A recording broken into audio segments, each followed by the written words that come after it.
Good evening. Good evening. Mr. President, thank you, all the members of the City Council for being here today.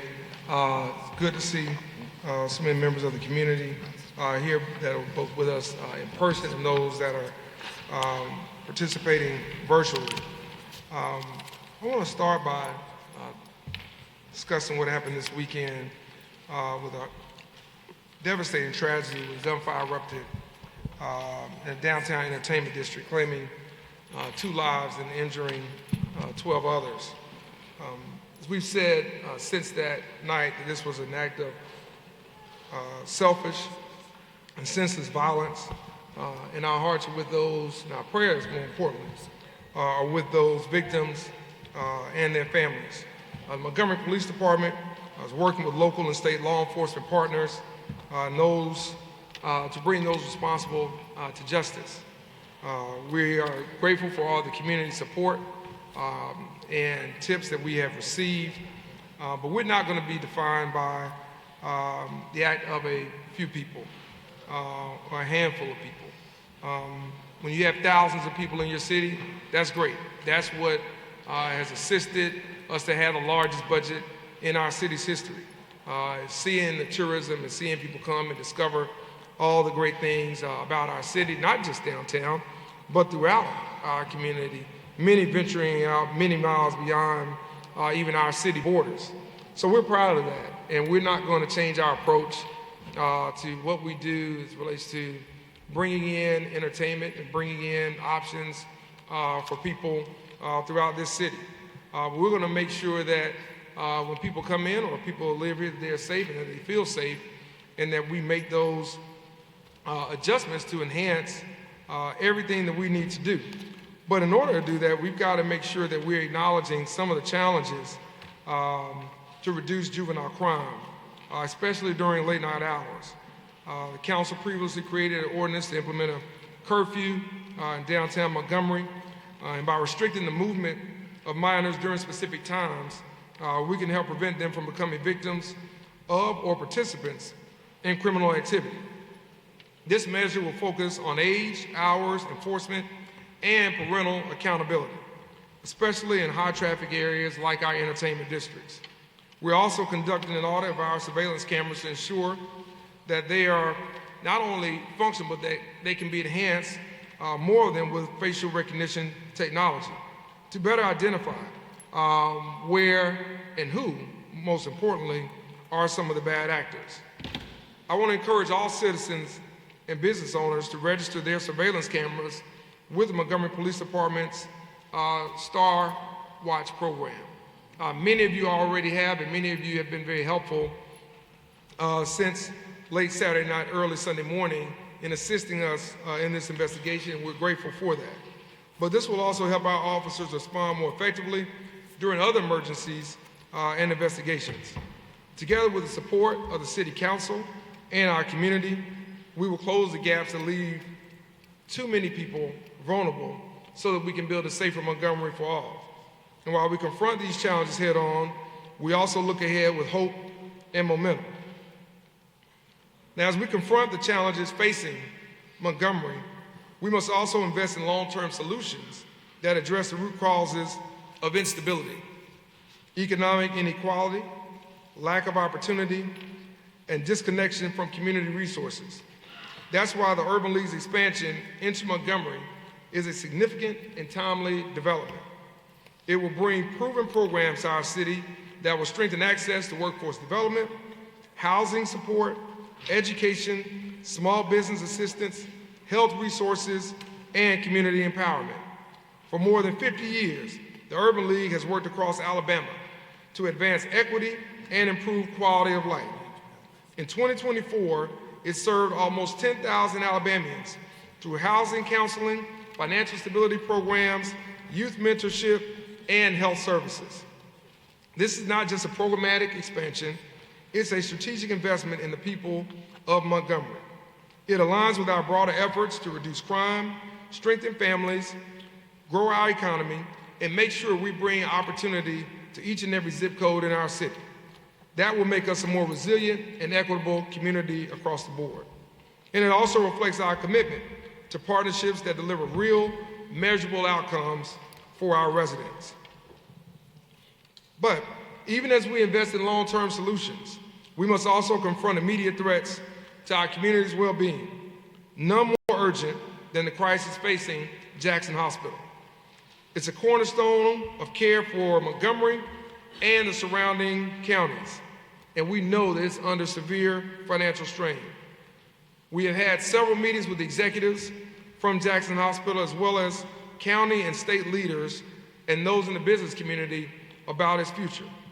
Its potential closure would not only jeopardize access to critical medical services for those residents of Montgomery, but for those throughout the river region and beyond.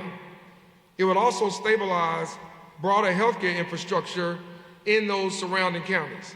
That's not something that we can afford, and that's not something that we want to see happen. But I want to be very clear. Montgomery cannot and will not serve as a sole financial safety net for institutions that serve a regional population. We will not bail out private businesses and organizations because they have bad management. We're going to have to think about, from our perspective, how do we balance the needs of the city and our responsibility as the regional economic capital with those entities that are needed for everybody.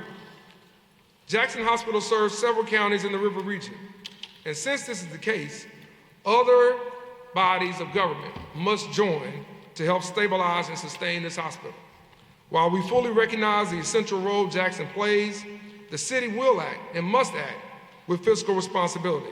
That's how we have gotten to the best financial position that the city has been in well over 30 years. There are a lot of businesses, very, very important to this city, very, very important to this region. We cannot bail all of them out. They have to be held accountable. Their management has to be held accountable. Their board of directors has to be held accountable.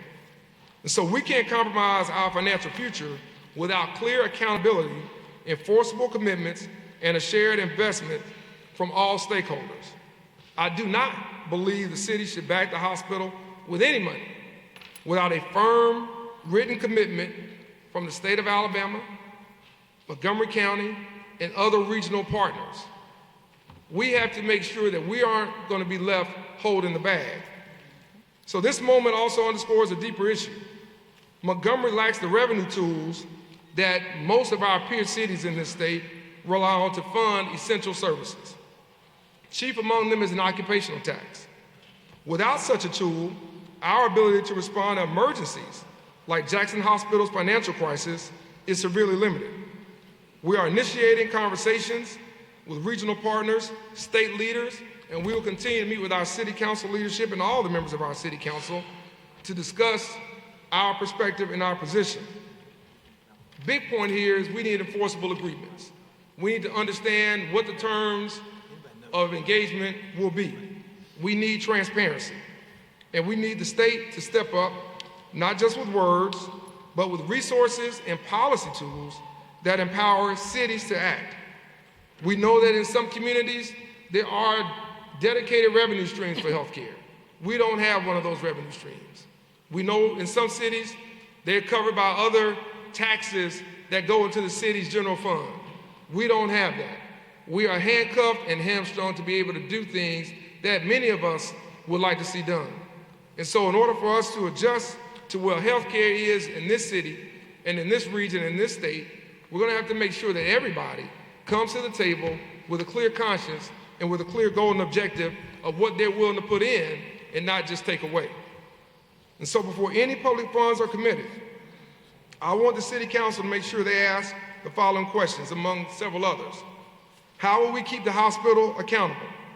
What will those rules be of management and oversight be going forward? How are we going to decide which private organizations are eligible for support? Will we do the same for Baptist Hospital? Can we justify haphazardly writing a check and hoping that the investors and hoping that partners will do what they say they will? We've got a lot more questions to ask than we have answers at this time. We are well aware of what has happened in the past, and we are well aware of what we're faced with right now in this current moment.